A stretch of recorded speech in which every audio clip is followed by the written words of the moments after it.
हमारे मुरब्बी मोहतरम जनाब हज़रत मौलाना शाहजहां साहब इरफानी को मैं माइक पर मदऊ करूंगा इस शेर के साथ कि मोहम्मद का दीवाना कम बोलता है मगर बात सच और मोहतरम बोलता है। चले आओ जन्नत का रास्ता यही है, मोहम्मद का नक्श कदम बोलता है। इस शेर के साथ हजरत वाला को मैं डाइस पर मदऊ करूंगा कि हजरत वाला आए और अपने कीमती पंदो नसाए से हम सामीन को नवाजें। सब्र और इस्तिकामत से बैठे रहें। अल्हम्दुलिल्लाहि कफ़ा व सलामुन अला इबादिहिल्लज़ीना इस्तफ़ा अम्मा बाद अऊज़ु बिल्लाहि मिनश शैतानिर रजीम बिस्मिल्लाहिर रहमानिर रहीम इन्नल्लाह यअमुरुकुम बिल अदलि वल इहसान व ईताइ ज़िल क़ुरबा व यन्हा अनिल फ़हशाइ वल मुनकर फ़क़ाल अन्नबिय्यु सल्लल्लाहु अलैहि वसल्लम इरहमू मन फिल अर्ज़ यरहमुकुम मन फिस समा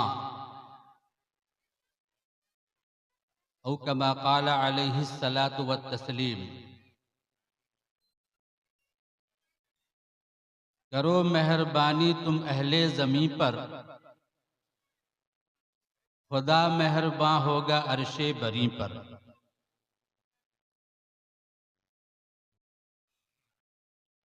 मर्द हो तो किसी के काम आओ, वरना खाओ पियो चले जाओ।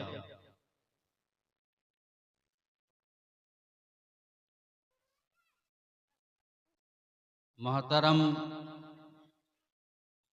उलमाए कराम और इस इलाके के बुजुर्गान दीन, उम्र रसीदा लोग और नौजवानान कराम, पर्दा नशी ख़वातीन इस्लाम और अजीज़ बच्चों, आज का ये दिन निहायत ही काबिले मुबारकबाद का दिन है, इसलिए कि इस इलाके के जो नौजवान हैं, जो जमीयत ग्रुप से मुंसलिक हैं, उनकी हौसला अफजाई के साथ साथ इस इलाके के जो उम्र दराज, उम्र रसीदा लोग हैं, सरदारान हैं, उनकी इज्जत अफजाई नेज़ उलमाए कराम की भी इज्जत अफजाई के लिए ये कदम उठाया गया है। मैंने इसी सिलसिले में कुरान करीम की एक आयत की तिलावत की है और नबी करीम सल्लल्लाहु अलैहि वसल्लम की एक हदीस का टुकड़ा भी पेश किया है। इसी की रोशनी में चंद बातें जो इस जमीयत ग्रुप के ताल्लुक से दुआ फरमाएं कि अल्लाह ताला जो जहन में मेरी बात डाले, मैं आप हजरात के सामने उसको पेश कर सकूं। सबसे पहली बात यह है कि ये जो ग्रुप है, जमीयत ग्रुप, गुज़िश्ता साल मैंने अर्ज किया था कि जमीयत का माने ही ग्रुप के हैं, इसलिए इसके नाम को बदला जाए। एक अंजुम, एक तंजीम का कुछ नाम अलग होना चाहिए। ये दोनों एक ही माने का हो गया, ग्रुप का माने जो, जमीयत का माने वही। जरा इसको कोई अच्छे जो समझदार लोग हैं, अहले इल्म हैं, वो बैठकर इसका अगर नाम अच्छा रखें तो ज़्यादा मुनासिब है। दूसरी बात यह है कि अल्हम्दुलिल्लाह सुम्मा अल्हम्दुलिल्लाह, इस ग्रुप के जो नौजवान हैं बड़े बाज़ौक़ हैं और बहुत ही मुतहर्रिक हैं, आगे बढ़कर काम करने वाले हैं। जैसा कि इस दरमियान में मैं बहुत सारे हालात से मैं वाकिफ हुआ हूँ, इसीलिए ये बड़े काबिल मुबारकबाद हैं। मैं उनका तहे दिल से शुक्रिया अदा करता हूँ और उनको मुबारकबाद देता हूँ जिन्होंने इस जलसे का इनेकाद किया, जो जलसा मुरब्बियों की इज्जत अफजाई और उलमाए कराम की इज्जत अफजाई के साथ साथ और इराकी ने जमीयत के भी हौसला अफजाई का काम करेगा। और इसी तरीके से इलाके के जो सरपंच हैं, नॉमिनी हैं, उनको भी इसमें शामिल किया गया है ताकि उनको भी मालूम हो जाए, उन्हें भी पता चले कि ये ग्रुप क्या काम कर रहा है। ये ग्रुप हमारी इमदाद का मोहताज है या नहीं, हम इसको दामे दिरमे सुकने सपोर्ट करें या नहीं, इसका अंदाजा उन्हें होना चाहिए। इसलिए कि वो भी बिरादरान वतन है, उन्हें पता चलना चाहिए कि ये ग्रुप क्या काम कर रहा है। इसी निस्बत से इस ग्रुप की अहमियत के बारे में मैं आप हजरात को ये बताना चाहता हूं कि जो लोगों की मदद के लिए आगे बढ़ता है, जो गरीबों का सहारा बनता है, अल्लाह रब्बुल इज्जत खजाने गैब से उसके काम को अंजाम दे देते हैं। इसी सिलसिले में एक मुख्तसर सा वाकया है।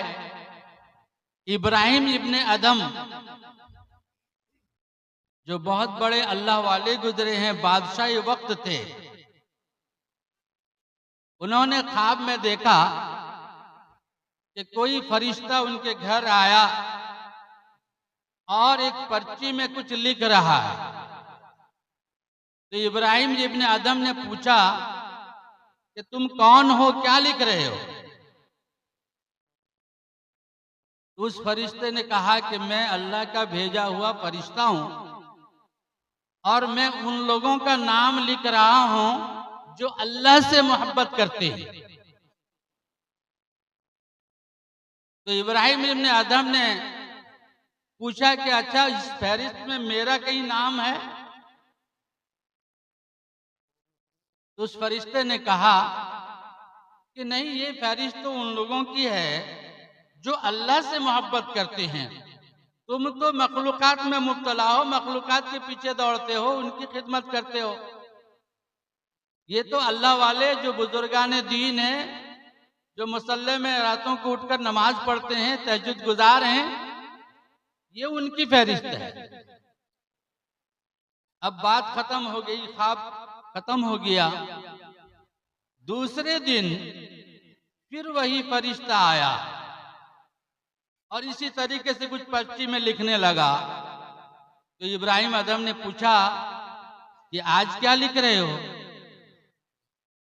कहा कि आज मैं लिख रहा हूं उन लोगों का नाम, मैं इस फहरिस्त में लिख रहा हूं जिनसे अल्लाह खुद मोहब्बत करता है।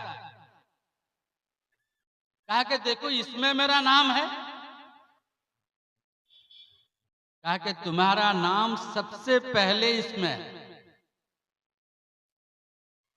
पहले नंबर पर तुम्हारा नाम है। तो पता ये चला, जो हदीस शरीफ का मफहूम है, अल खल्क़ु अयालुल्लाह, कि तमाम मखलूक जो है अल्लाह के कुंबे हैं। अगर तुम उनके काम आओगे तो अल्लाह खुद तुमसे मोहब्बत करेगा। इस्लाम जो है ये सिर्फ नमाज, रोजा, हज, ज़कात का नाम नहीं है, बल्कि ईमानियात, अखलाकियात, माशरत, मामलात, सबको लेकर इस्लाम है। और अगर इस्लाम को दो हिस्से में तकसीम किया जाए तो एक हिस्सा हुकूकुल्लाह है और दूसरा हिस्सा हुकूकुल इबाद है। हुकूकुल्लाह है जो इबादत के लाइन से है, नमाज पढ़ना, रोजा रखना, हज करना, ज़कात देना, जिसका ताल्लुक अल्लाह से है, जिस हक का ताल्लुक अल्लाह से है वो हुकूकुल्लाह है। और जिन हुकूक के ताल्लुक अल्लाह के बंदों से है वो हुकूकुल इबाद है। तो हुकूकुल्लाह के अंदर अल्लाह चाहे तो माफ कर सकता है। किसी की बंदे से कमी हो गई, नमाज छूट गई, कज़ा हो गई या रोजा नहीं रख सका, तो ये अल्लाह का हक है, अल्लाह चाहे तो माफ कर सकता है। लेकिन अगर हुकूकुल इबाद के अंदर कमी आई तो अल्लाह रब्बुल इज्जत उस वक्त तक माफ नहीं करेगा जब वो हकदार, मुस्तहिक, वो जब तक उसे माफ न करे। तो ज्यादा अहमियत का हामिल कौन हुआ? हुकूकुल इबाद हुआ, जिसकी तरफ हमारी निगाह नहीं जाती, जिसकी तरफ हमारी तवज्जो नहीं जाती, वो सबसे अहम है। और उसी में से अखलाकियात भी है कि ये गरीबों की हमदर्दी, गमगुसारी, दूसरों के काम आना, दूसरों की खिदमत करना, किसी का सहारा बनना, ये तो इस्लाम की शान और आन बान है। नमाज हम पढ़ते हैं मस्जिदों में, रोजा हम अपने आप में रखते हैं, और हज करते हैं तो एक मखसूस जगह में जाकर हज करते हैं। लेकिन अखलाकियात इस्लाम की तरफ लोगों को खींचने वाली चीज है। अगर हम अपने हुस्न अखलाक को पेश करेंगे तो लोग खुद ब खुद उस तरफ माइल हो जाएंगे। इस्लाम की शान में चार चांद लगेंगे। तो बुजुर्गों, दोस्तों, ये खिदमत से खुदा मिलता है और इबादत से जन्नत। खिदमत से खुदा मिलता है और इबादत से जन्नत। जिसे खुदा मिल जाए तो उसे और किस चीज की जरूरत है? ये खिदमत वाले लोग हैं, ये खिदमत वाली जमात है, जिनको हम जितना भी जिनकी तारीफ करें वो कम है। हजरत अबू बकर सिद्दीक रज़ी अल्लाह ताला अन्हु के दौरे खिलाफत में बेवा, गरीब, मोहताज, जरूरतमंदों की फहरिस्त तैयार होती थी और उन जरूरतमंदों के नाम के पास खादिमों का भी नाम लिखा जाता था कि इस बेवा के लिए कौन काम करेगा, कौन खिदमत करेगा। वो फहरिस्त तैयार होती थी, फिर लोगों को उस काम के लिए लगा दिया जाता था। तो हजरत अबू बकर सिद्दीक रज़ी अल्लाह ताला अन्हु ने इसी तरीके से अपने राया में जो मोहताज, गरीब, बेवा, कमजोर, बेसहारा लोगों का नाम लिख दिए और उसके सामने उसके खादिमों का भी नाम लिख दिया गया, लेकिन एक नाम के सामने किसी का नाम नहीं था। तो हजरत उमर रज़ी अल्लाह ताला अन्हु को ताज्जुब हुआ कि ये जो नाम है, इस जरूरतमंद के सामने में किसी का नाम नहीं है, इसकी खिदमत कौन करेगा? ऐसा ये जो है मौका गनीमत है, तो मैं ही इस काम को अंजाम दे दूं। तो पहुंच गए हजरत उमर रज़ी अल्लाह ताला अन्हु उस बेवा और उस मोहताज के घर और दस्तक दी। अंदर से जवाब आया कि कौन?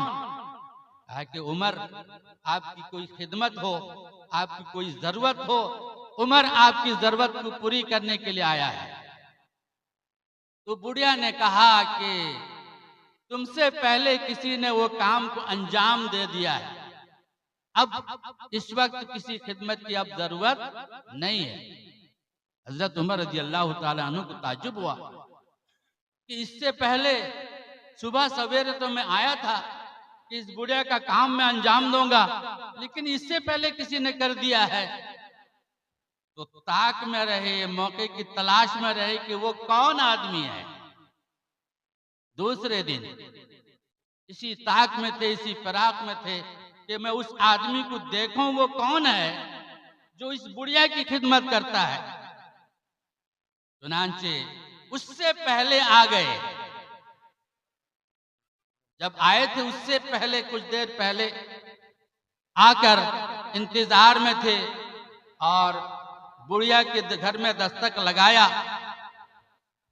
तो बुढ़िया ने कहा कि वो काम तो मेरा सब कुछ करके चले गए, अब इस वक्त किसी खिदमत की जरूरत नहीं है।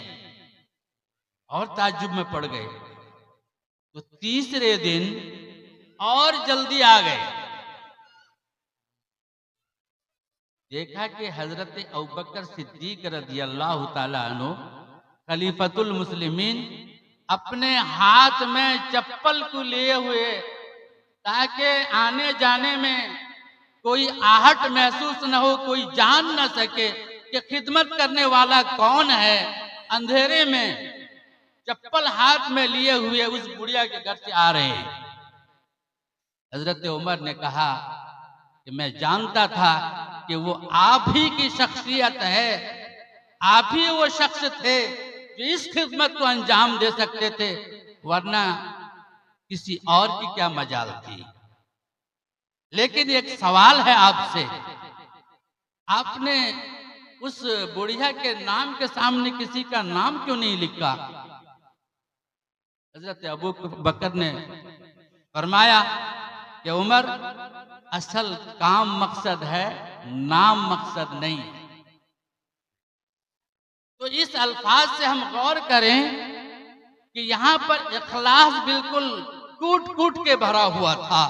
आदमी अगर इखलास से कोई काम करेगा तो अल्लाह ताला उसके छोटे अमल में भी इतना बड़ा अज्र अता फरमाएंगे जिसका वो तस्वुर भी नहीं कर सकता। तो उनके अंदर इखलास कूट कूट के भरा था। वो अमल को देखते थे, नाम को नहीं देखते थे। नाम तो बस जिम्मेदारी निभाने के लिए नाम लिखा गया था। तो इसी तरीके से जब हजरत उमर रज़ी अल्लाह ताला अन्हु की जब वफात हुई, जब आपका जनाजा उठा, तो हजारों की तादाद में बेवाओं और यतीमों, जब उनका जनाजा उठा तो इनका हाथ उठा अल्लाह के यहाँ कि या अल्लाह, आज उमर का जनाजा उठ गया, कल से हमारा चूल्हा कैसे जलेगा। ये उमर थे जो रातों को सोते नहीं थे, अपने राय की खबरगिरी के लिए गश्त करते थे, घूमते थे कि कोई मेरा राया भूखा तो नहीं, मेरा पड़ोसी कोई भूखा तो नहीं। ये हमारे साहबे कराम जो हुजूर पाक सल्लल्लाहु अलैहि वसल्लम के तरबियत याफ्ता साहबा, ये हमारे लिए मॉडल है, नमूना। अगर हम उसको अपनी जिंदगी में थोड़ी बहुत भी अगर उसको ढाल सकेंगे तो अल्लाह रब्बुल इज्जत भी हमको कल क़यामत में चमकाएगा। हमारी दुनिया भी संवरेगी और हमारी आखिरत भी संवरेगी। अल्लाह रब्बुल इज्जत इस जमीयत के नौजवानों को इखलास और लिल्लाहियत अता फरमाए और मिलजुल कर इत्तेफाक व इत्तिहाद के साथ काम करने की तौफीक अता फरमाए। व आखिर दावाना अनिल हम्दुलिल्लाहि रब्बिल आलमीन।